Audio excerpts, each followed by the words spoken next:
got that lightning inside me, son of a god. I'm like a titan that's rising, oh just you watch. I'm stepping into fate, there is no time to waste. I've got that lightning inside me, this is how legends are made.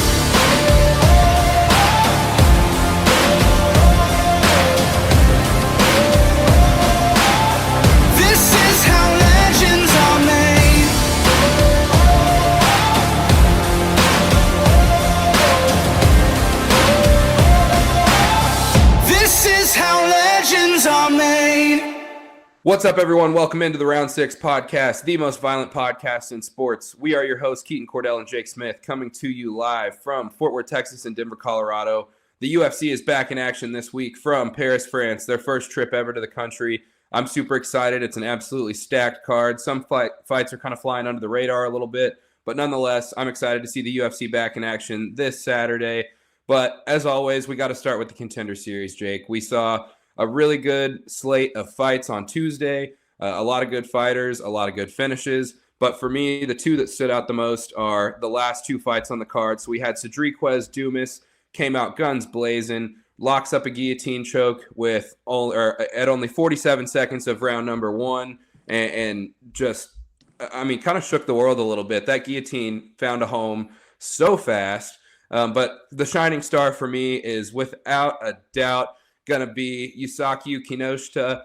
Kinoshita, the shorter fighter in this fight, did some really good work. His opponent was far taller than he was, but Kinoshita found a way to land some good leg kicks, really slow down his opponent's movement, and at only 43 seconds into round number 3, lands one of the most vicious counters that I've ever seen in my life. So if you didn't see it, Kinoshita absolutely saw his opponent straight come from 5 miles away, slips it, gets out of the way, comes right back with a straight left, and end of the night for Kinoshita's opponent. So it was a great fight. The technique that he used was really slick. I like what I see out of him. I liked what I saw out of Demetrious Johnson. But, what else can you say? This season on the Contender Series has just been absolutely amazing. There's nothing better than having nothing to do on Tuesday night and turning on the Contender Series and just getting going for, always a great slate of 5 fights. But another thing that we saw recently was the return of Demetrious Johnson, Mighty Mouse, coming back to take a crack at getting his title back, and what a finish we saw there. Mm-hmm. Yeah, I was going to say, just because we didn't have UFC last weekend doesn't mean we didn't see the GOAT in action. We saw the greatest of all time, in my opinion. Like, you can put John Jones up there. You can put GSP up there. You can put Anderson Silva there. Demetrious Johnson, by far, pound for pound, is the best of all time. I don't care what he weighs in at, who he fights, anything like that. Mighty Mouse is the greatest flyweight of all time, and I believe he's still currently the greatest flyweight in the world at this moment. I don't see anybody at that weight class beating him. I don't think Figueiredo beats him. I don't think Moreno beats him. I don't think Kai Kara-France can beat him. And I mean, if he were to move up, honestly, I don't know. That the last guy he fought, Adrian Moraes, he was a big boy. People were calling him a lightweight. People are calling him a featherweight.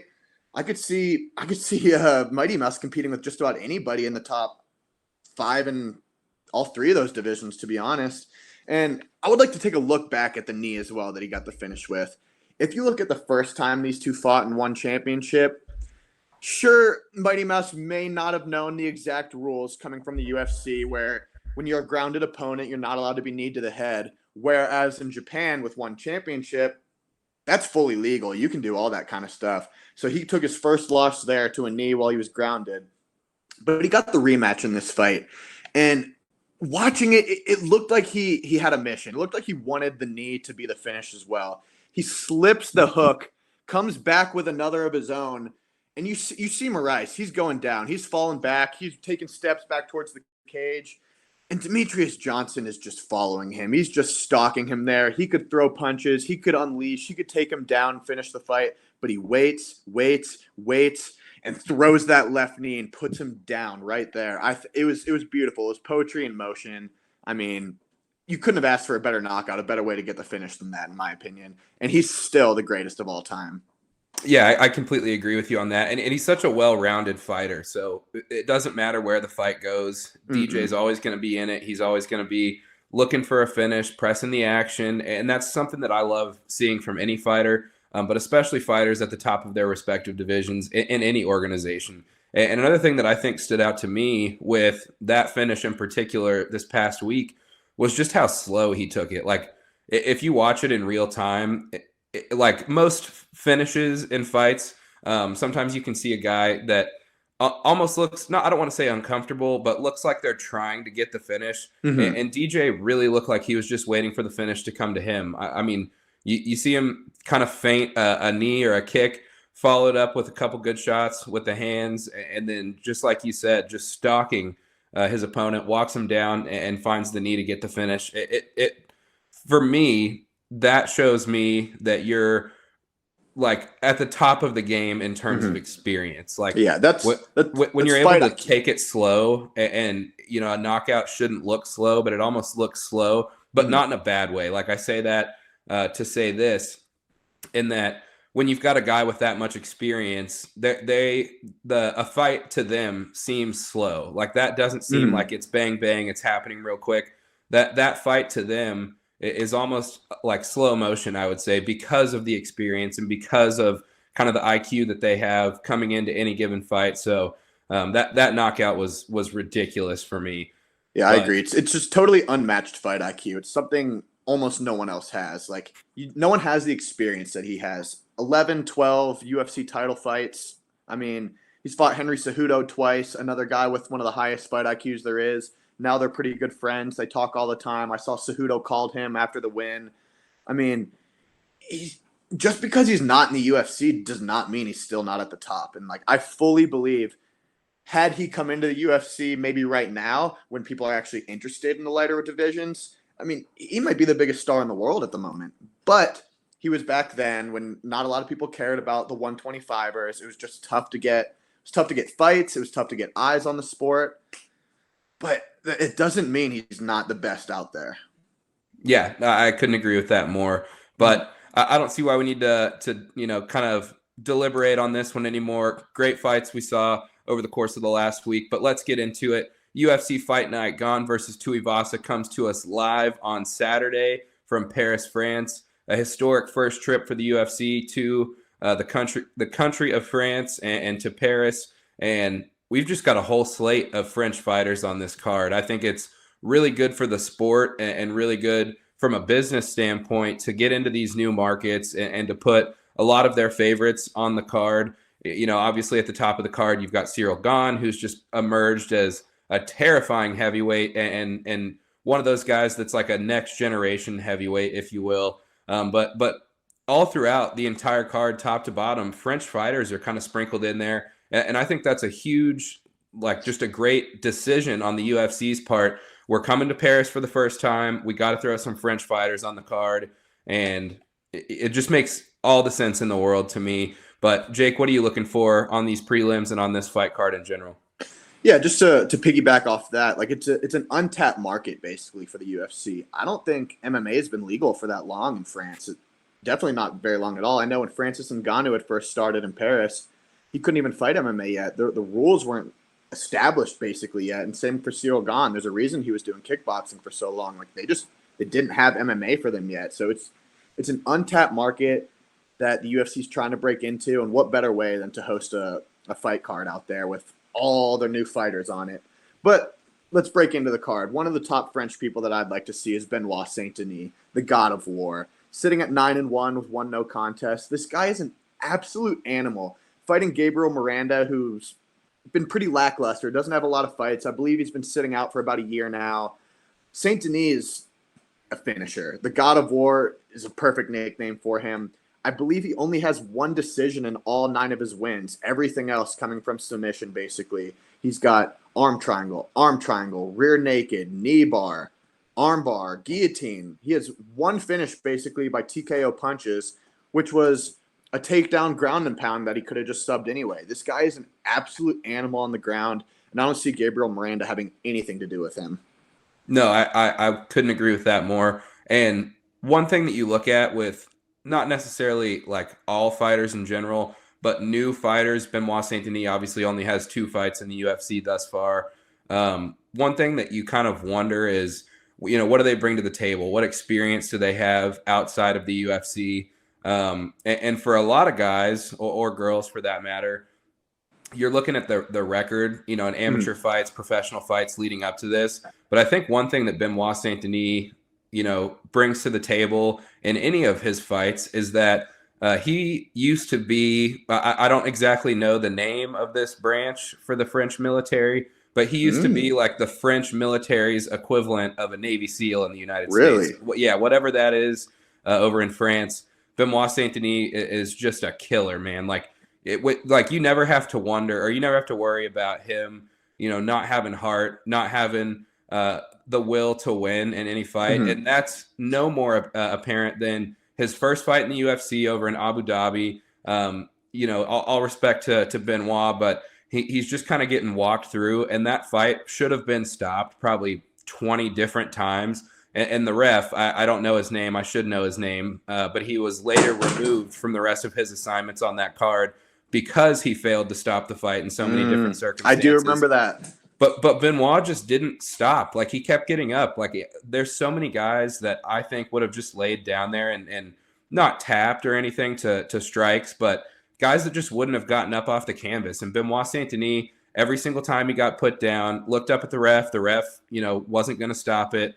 And, he should have. He absolutely should have. Benoit Saint-Denis should have been finished there. But the ref just didn't stop the fight. But that didn't stop Benoit Saint-Denis. He's always in the fight.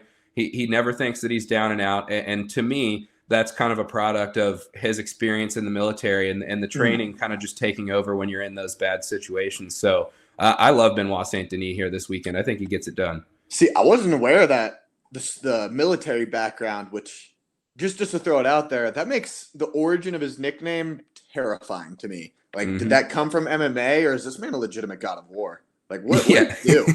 Yeah, well, it almost like it makes you think about Mirko Cro Cop, to throw a legend out there as an example, and not to equate Benoit Saint-Denis with 2 fights in the UFC to the likes of Mirko Cro Cop. But Mirko Cro Cop, yeah, but before his career in MMA, he was in an anti-terrorist squadron in Croatia. Like I think Joe Rogan said it best when he was watching the video of him staring down Vanderlei Silva. But Cro Cop's just unfazed in that stare down, and Joe Rogan's like, that's the face of a man who's killed someone with a knife.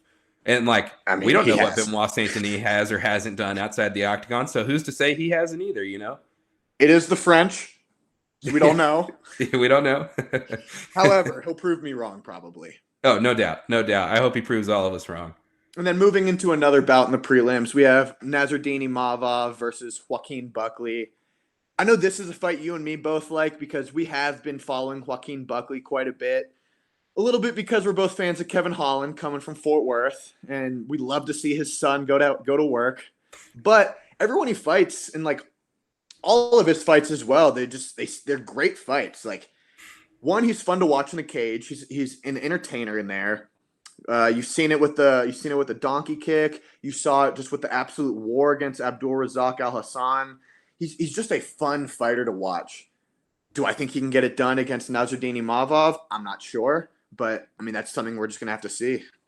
Yeah, and Imavov is another one of those guys coming out of France, trains with Cyril Gane. Cyril Gane cornered Imavov's last fight, and Imavov is from Russia, so he's got kind of stylistically at least the same approach as a lot of the Russian guys do. But I think the difference for him is that his striking is a lot more developed, and he's just one of those guys to me, especially on a card here in Paris where he trains.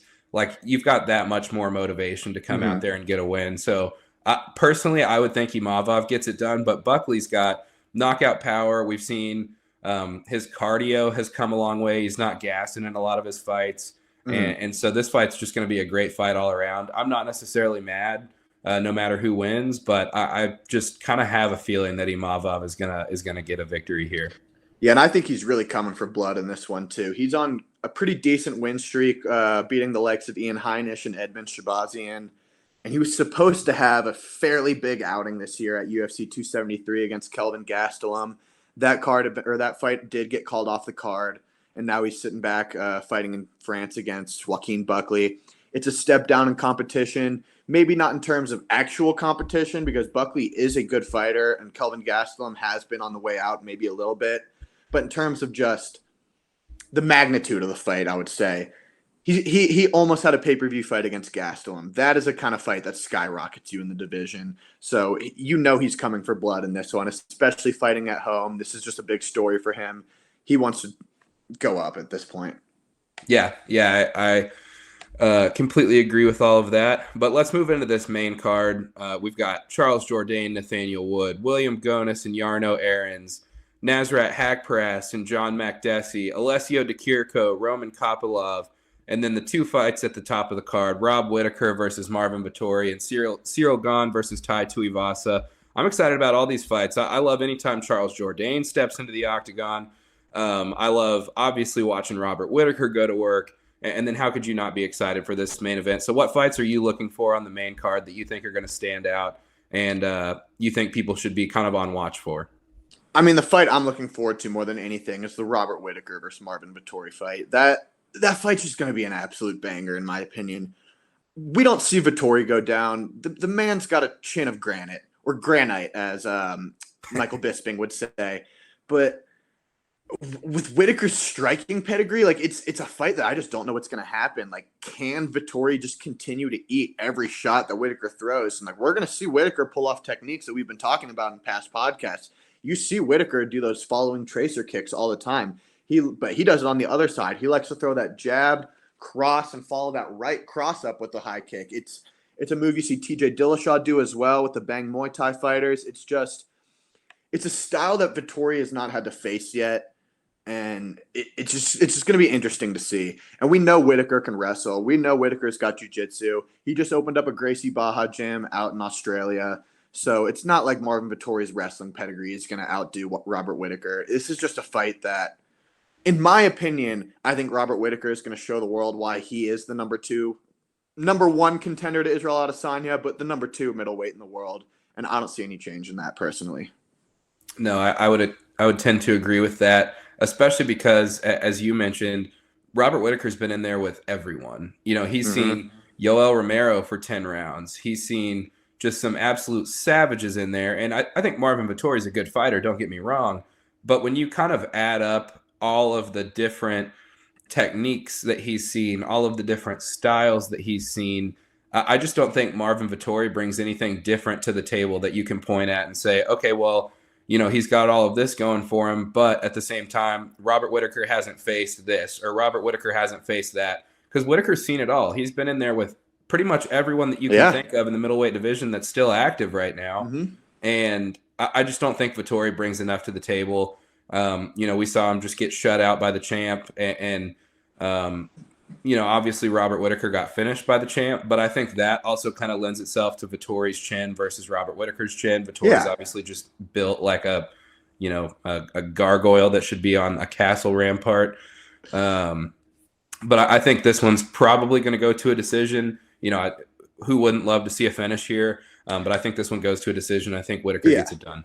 And I don't believe Izzy was coming for blood when he was going against Vettori like he was in the first Whittaker fight. You and me went to the second Whittaker fight.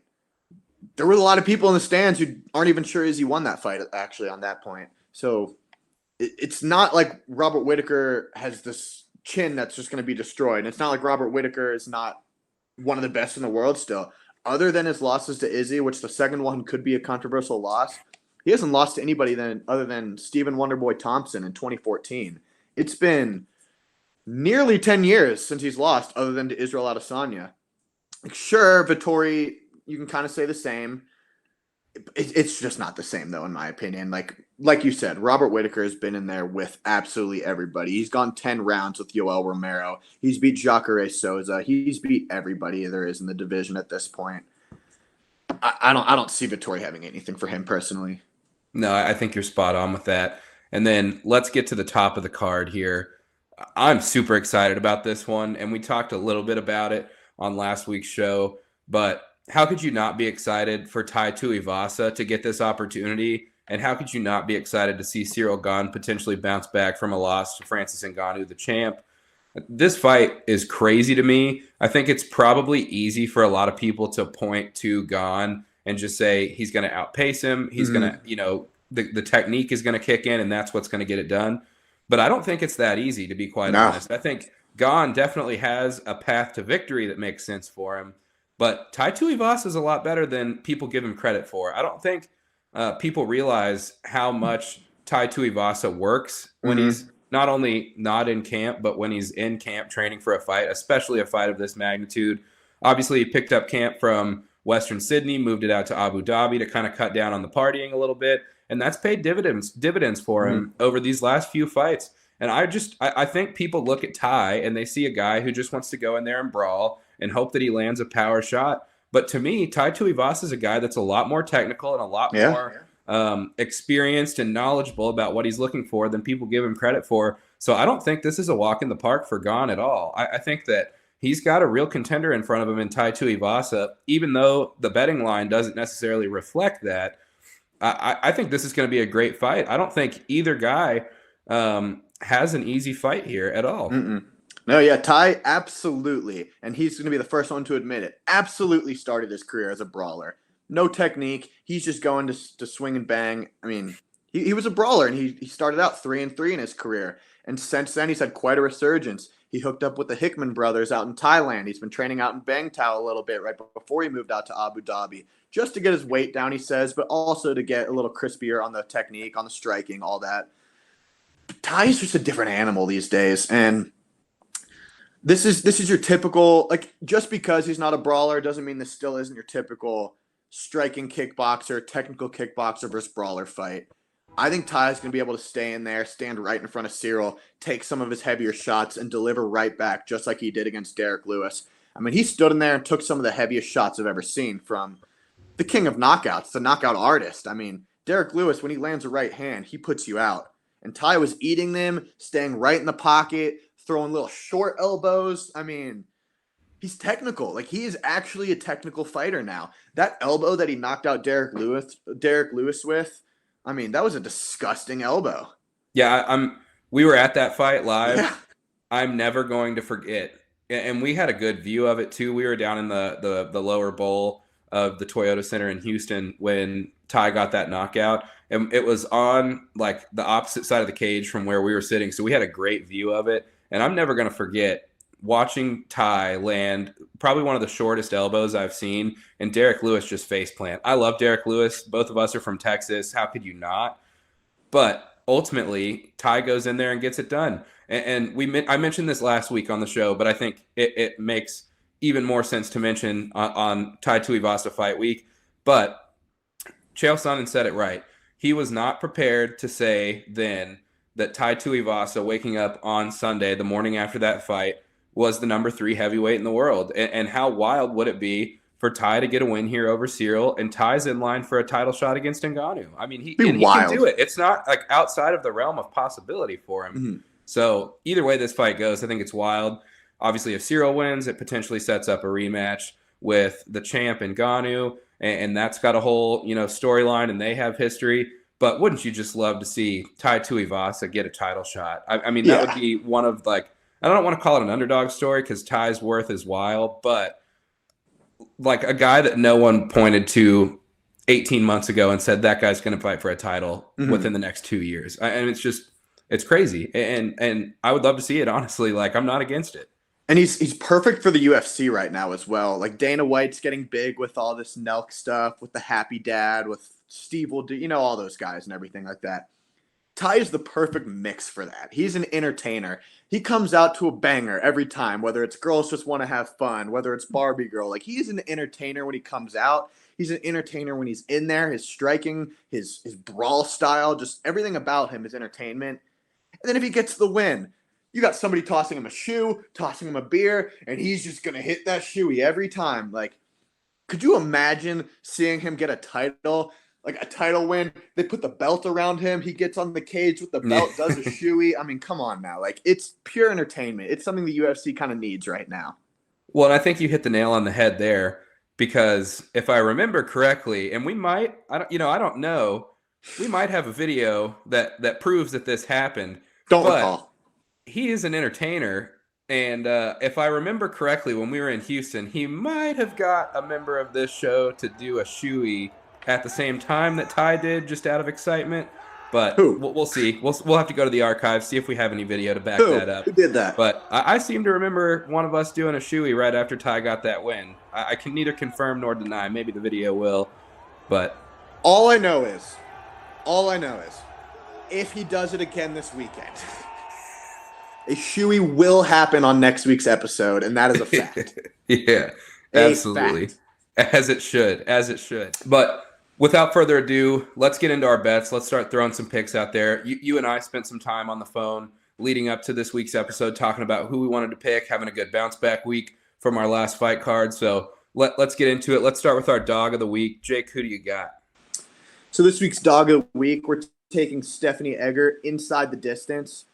Personally, I don't even understand how this is possibly an underdog bet, and that's why we have to take it. Stephanie Egger is sitting at 7-1. However, she has 7 wins, 6 of them coming inside the distance, only 1 being by decision. Typically, when you see a women's fight, this is why it has such a crazy line for inside the distance. Most of them do tend to go the distance. However, Stephanie Egger is an absolute ace on the ground. She's the one who we just saw break Jessica Rose Clark's arm. Right before that, she had a TKO against Shawnee Young. For that, submission rear naked, submission, armbar. I mean, this girl's going to get it done. I see no reason why she shouldn't finish this fight inside the distance. And taking it at plus 110, like, that's easy money. Yeah, I'm right there with you. I think that's a solid pick.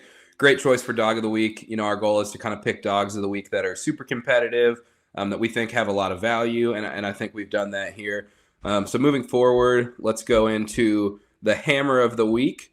Jake, you're the Hebrew. Let's see the hammer. Who you got? So for this week's hammer of the week, we are taking Robert Whittaker by decision at minus 115. This is just another crazy line to me because we're seeing Robert Whittaker sit at around a minus 200, nearly minus 300 in some books, just to win the fight. And the chin on Marvin Vettori is unmatched. Like, he's just not being put away. He's never been put away in his career. I don't see Whittaker being able to do it, especially sitting at a 3-round fight instead of 5. These two have both been in 5-round wars their last several fights. Having to only do 3, sure, they can put a pace on. Sure, they can throw a little harder. But you're not going to get the wear and tear of 5 rounds. Like, it's just not going to happen. And Whittaker has been proven time and time again, nobody can match him other than the champ. So I think it should be a fairly easy coast to a decision, honestly, at this point. With his striking pedigree, with his wrestling pedigree, there's nowhere Vettori's going to be able to match him in this fight. And I don't think he's going to get put away either. So Whittaker by decision seems like a very easy pick to make here. 100%. And what a bounce back pick for us. We kind of got burned by a decision pick on our last 2 episodes ago, and I just don't see that happening again. I mean, if Vettori clips him with 20 seconds left, I mean, I'm going to throw something at the TV. Yeah, what can you do at that point, though? No. We'll just have to stay away from decision bets, but I think that's a solid bet. And nothing better to me, not only when you can throw in a fun parlay, because who doesn't love a good parlay every single week, but this is a particularly fun parlay. We're calling it our parlay of the week because every fighter on the parlay is French. We've got Cyril Gane's money line at minus 540, Willem Gomez minus 215, Nasruddin Imavov minus 255, Benoit Saint-Denis at minus 285. Kind of the same strategy that we employed a couple weeks ago where you're picking heavy favorites, trying to get all of their lines at better odds. Except the difference being that this week is 4 legs instead of 3 legs. So instead of getting it at almost even money, you're getting over 2-1 odds on this parlay. And I just think this parlay has a really good chance of hitting. I think we kind of touched on it a little bit earlier. But when you're fighting in your home country, especially for the first time in front of your home crowd, you've got that much more motivation to win these fights. I think you could probably make a case similar to what Derek Lewis saw in Houston a couple fights ago for him, where you might be compelled to say that these guys have more pressure on them. But I just don't think that's the case, especially with a lot of these guys. That their lines are they're extremely heavy favorites, And I think at the very least, Benoit Saint-Denis, Nasruddin Imavov, and Cyril Gane, not necessarily walks in the park, but I think they've all got just sure shot paths to victory should they go in there and take care of business. And then Willem Gomez, I like what I've seen out of him lately. I'm super excited. I'm glad that his line reflects the work that he's done. So I think this is a really solid parlay, and I'm excited to see how it plays out. Yeah, what I'm looking for in that is something similar to the first UFC London card, where we saw every single fighter from their hometown win in that card. Not the second one. Sure, Aspinall had something happen to him, but that first card was absolutely electric. And I think that's what the UFC is looking for here, is to break into a new market and just absolutely explode in France. And so if all four of these guys can win, the place is going to be going absolutely nuts. Yeah, it absolutely will be. I'm right there with you. And then let's get into our picks of the week. Picks of the week, as y'all know, are just our most solid bets, the bets that we think have the best chance to win. And we usually throw in one that you can kind of just sprinkle on that's not necessarily a crazy line, but has a chance, and you're getting really good odds. So, Jake, you want to walk us through this one? Yeah, for starters, sitting at -135, we're going to take Benoit Saint-Denis inside the distance. First we did see Benoit Saint-Denis' money line on the parlay, and this is just another bet to take to just make that line just a little better for us. Benoit Saint-Denis, the God of War, is sitting at 9-1 right now. Those 9 wins, 0 decisions. That's the craziest part about this. 0 decisions. 8 submissions, 1 knockout. Sure, we could have taken him by submission, gotten a little better money on that. However, you never know with some of these guys when they take you to the ground, hold you there. If they can't get the sub, if you're doing good defense, why not ground and pound? We've seen him do that one time where he got the TKO through punches on the ground against Mario Said. I don't believe that's going to happen. However, I know for a fact this fight is going to be finished inside the distance for the God of War. Yep, I completely agree with that. Next up, we've got Magomedov and Stoltzfus, the featured prelim on the card this week. We're going under 2.5 rounds at -115. I think this fight gets finished pretty quick. Magomedov obviously has got the wrestling pedigree. Stoltzfus is kind of a crafty veteran, so I think one of them finds a pretty quick path to victory in this fight. Yeah, I totally agree with that one. We don't see Magomedov go to a decision very often. You're hearing me say this over and over again because I already said it once with Benoit. I already said it with Stephanie Egger. But here we go, another guy with 24 wins, only 5 of them going to a decision. And it's been quite a long time since he went to a decision, actually. When I'm looking at it right now, it looks like his last decision was in 2015. And that was well before he even made it to the UFC. He hasn't had one UFC fight go the distance. This is a pretty easy pick, in my opinion. And if he were to lose, he's probably going to get caught somewhere inside the fight. So personally, I see Magomedov getting the win inside the distance. And if not, it doesn't even matter because we have both guys. Yep. Yeah, absolutely. Next up, we've got Charles Air Jourdain's money line. I love what I see out of Charles Jourdain. He's a Canadian that's just got skills all around. He can put your lights out on the feet. He can choke you out. He can, get you in a submission and secure a victory for himself. He's just a guy that knows what he needs to do to win. And for that reason, I think we've got good value out of this money line. And I think it's just a pick that you can kind of point to on this card and feel pretty confident when you throw some money on that one. And moving on to the next one, we got an underdog pick coming up with Nasrat Haqparast by decision. I'm taking this fight by decision just because we've seen Nasrat not do so great in his last 2 outings. 2 decision losses to both Bobby Green and Dan Hooker. It's been a tough outing for him. They're giving him a little easier opponent coming up on this fight. But like I said, those are 2 decision losses. Before that, 2 decision wins to Rafa Garcia, Alex Munoz. He is clearly a fighter that wants to go the distance, whether it's going to be him taking the distance or whether it's him getting destroyed for the distance. He is here to take it the whole 15 minutes. And I believe he's going to out-wrestle. I believe he's going to be able to hold him down. I believe he's going to get this fight by decision. It should be a fairly easy win in 3 rounds. Yep, I couldn't agree with that more. And then the last pick on the slate, the one, the only, Tai Tuivasa. We've got his money line. I think this is more of a sprinkle pick than, a confidence bet. But at over 4-1 odds, how could you not throw a little bit of money on Tai Tuivasa? simply based out of the fact that his last several fights, he's proved damn near everyone wrong. And this is another fight that's eerily similar to some of those fights that he's had in the past with, the likes of a Derek Lewis, who everyone thought was just going to go in there and have his way with Ty.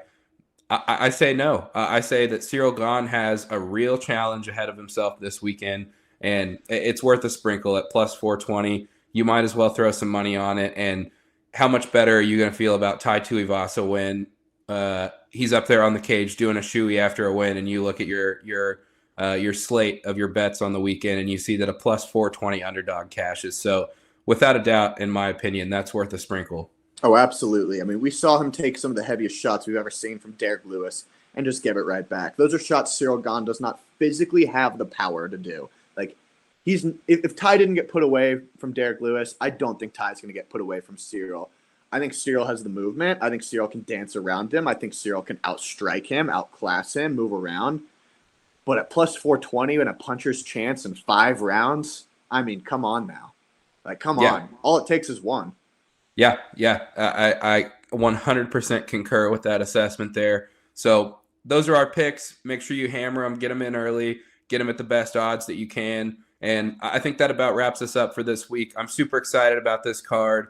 It's an early start. Obviously, they're over in Paris. So prelims come at you live at 11 a.m. Central on Saturday. And then the main card gets going at 2 p.m. Central time. So tune in. Make sure that you're watching. I know me and Jake are. So without further ado, Jake, you have anything else that you want to say? All I got to say is I hope I'm doing a shoey by 6 o'clock. Yep. Shoey's on Saturday. Shoey's all around, no doubt. Let's get it done. Super excited for this card. Make sure you go give us a follow on Instagram at Round6Pod. Make sure you subscribe to the YouTube. We're going to be dropping episodes every single Friday that you don't want to miss out. And if there's no better time than now for the picks to get hot. So watch out for these picks. I think we've got some really solid bets out there. We're going to go make a lot of money. But until next Friday, you guys have a good one.